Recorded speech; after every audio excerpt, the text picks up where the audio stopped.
بسم الله الرحمن الرحيم، والصلاة والسلام على أشرف المرسلين. إخواني أخواتي، موضوعنا سيكون بشأن موضوع جديد كذلك في شأن مشكل ديال تسوية العقارات المبنية وفقا للقرار ديال الوزيرة اللي عطى الصلاحيات من أجل تسوية العقارات المبنية بدون رخصة، باش تخلق واحد العجله اقتصاديه تنمويه. بطبيعه الحال القرار ديال الوزيره اللي هو معمم على الصعيد الوطني، هو قرار لحد الساعه ما عندوش شي نجاعه. هو قرار يصنف في اطار قرار فاشل، لانه واحد النسبه قليله ضئيله جدا ديال المباني اللي استطاعت باش غادي تسوى الوضعيه ديالها.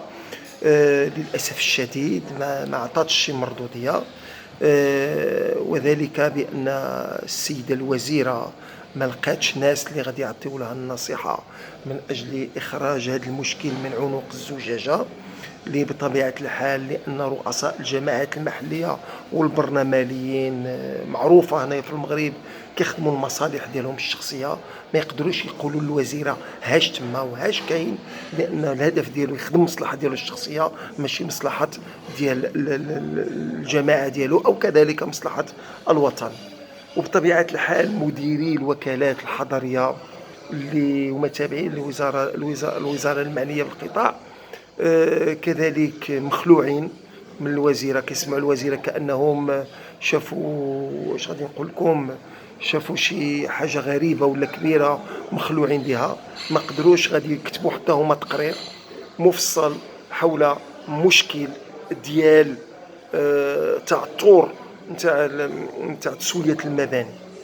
وحنايا بغينا غادي نقولوا من هذا الجانب هذه المعالي الوزيرة المحترمة الأخت المنصوري، بغينا نقول لها بأن يجب أن تتحلى الوزارة بالجرأة الكافية وتعطي تسوية شاملة للبنايات على حالها، أي لوغيال.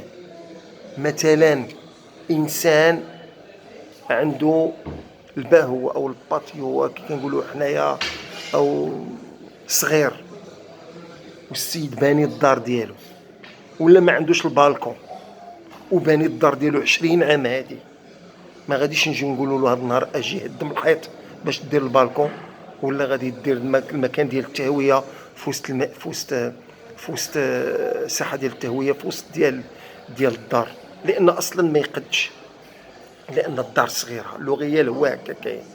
والناس اللي داروا زادوا طابق اضافي دابا 10 سنين 12 عام، والطابق الاضافي تزاد. راه داك الخرق القانون اللي داروا وراه دخل في ميدان التقادم، والسيد باغي يصحح الوضعيه ديالو. خصنا نصوبوا له ونسويو له الوضعيه ديالو في لوغيال. داكشي اللي كاين نعطالو حقه صافي. السيد كي كنقولوا حنا شمت الدوله، شمت القانون، شمتنا، ولكن ما خصناش نخلوه معلق. خص يتعطالو باش يسوي الوضعيه ديالو. بهذه الطريقه هذه غادي نخرجوا من عنق الزجاجه في المجال العقاري، وبان الملايين تاع المنازل الغير مسواه الوضعيه والغير المحفظه غادي تستطيع الاهالي ديالها من اصحابها مواليها غادي يسويو الوضعيه. بهذه الطريقه هذه ستنتعش ميزانيه المحليه، وستنتعش للخزينه العامه، وستنطلق العجله ديال المجال الاقتصادي من جديد في المجال العقار. غادي يشتغلوا المهندسين، غادي يشتغلوا اليد العامله، غادي يشتغلوا مجموعه ديال القطاعات اخرى غادي تشتغل، التي هي قطاعات مشتبكه مع المجال العقاري. ما يمكنش غادي نجيو دابا بدار مثلا تكون عندها جوج ديال الطوابق اضافيه مثلا في واحد الحي اللي هو مثلا عنده اير بلس 3 والسيد دار اير بلس 5، ولاصقينو مجموعه ديال الديور لاصقينو، ونقولوا له لا اجي هدم الطوابق اللي عندك. كيفاش غادي نقوموا بالهدم ديال تلك الطوابق؟ راه الا هدمناهم غادي يحدث تما مشكل، كارثه حقيقيه، غادي تشكل خطر لا على البنايه باكملها اللي بنى السيد، لا على البنايات المحيطه به. غادي تكون تما كارثه فعليه. وهنايا الحل ديال الوحيد وهو انه تكون الصرامه، يوقف النزيف من هذا التاريخ هذا، واللي قبل منه كل شيء تسولوا الوضعيه بالحاله التي هي عليه. كيف عنده تما داك الشيء اللي عنده الغيال ديال دابا، داك الشيء اللي غادي تسوى به الوضعيه. الا ما دارتش هذه الطريقه هذه، فان المشروع اللي دارت السيده الوزيره كانه ماء يسكب في صحراء، فين لا معنى له ولا مردوديه له ولا خريطه له. لهذا انا كنعتقد كيف كيعتقدوا عدد كبير من المواطنين في المغرب بأنه تسوية الوضعية يجب أن تكون في حالتها الحالية. ديك الحالة كي كاينة هكاك غادي تسوى الوضعية ديالها وتعبر داك الشيء، ويخلص السيد المكوس ديالو والضرائب ديالو والجبايات ديالو ويهز الوثائق ديالو ومريضنا ما عنده باس.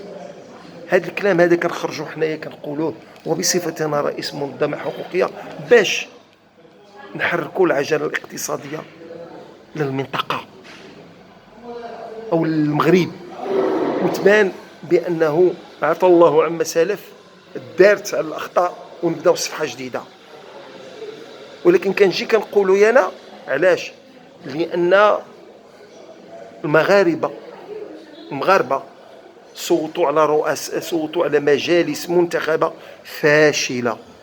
وكنعرف أنا منعشين عقارية اللي مولوا الحملات الانتخابية، الناس ما يستحقوش مولوا لهم الحملات الانتخابية، طلعوا الجبناء للمجالس المنتخبة اللي ما يقدروش يدافعوا على مصالح الساكنة ومصالح المواطنين ويخلقوا لهم قوانين ملائمة مع الوضع الحالي ديال المغرب.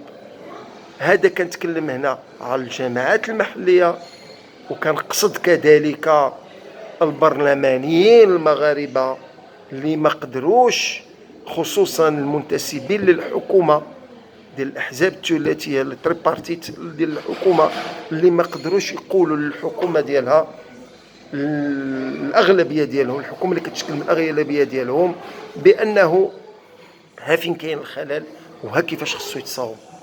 اليوم الوزيره ما لقاتش النصح من قبل البرلمانيين ومن قبل رؤساء الجماعات المحليه اللي يمكن لهم يراسلوا، والفظيع في الامر كذلك من مدراء الوكالات الحضريه اللي خصهم يكتبوا الحقيقه والغيال ديال لو بروبليم ويرفعوه للوزيره قصد ان تجد حلا لمشكل العقارات الغير اللي ما تسواتش الوضعيه ديالها، وباش تسوى الوضعيه ديالها ويمكن لها تتحرك بهذه الطريقه. كي كيقول لا يمكن لها تستافد الدوله بالملايير من الملايير ديال الاموال اللي غادي تضخ في الخزينه ديال الدوله، لا في الضرائب المحليه لا في الضرائب العامه. تحياتي لكم، واتمنى من كل قلبي ان يصل هذه الرساله الى اختنا الوزيره المنصوري، وتحياتي لكم.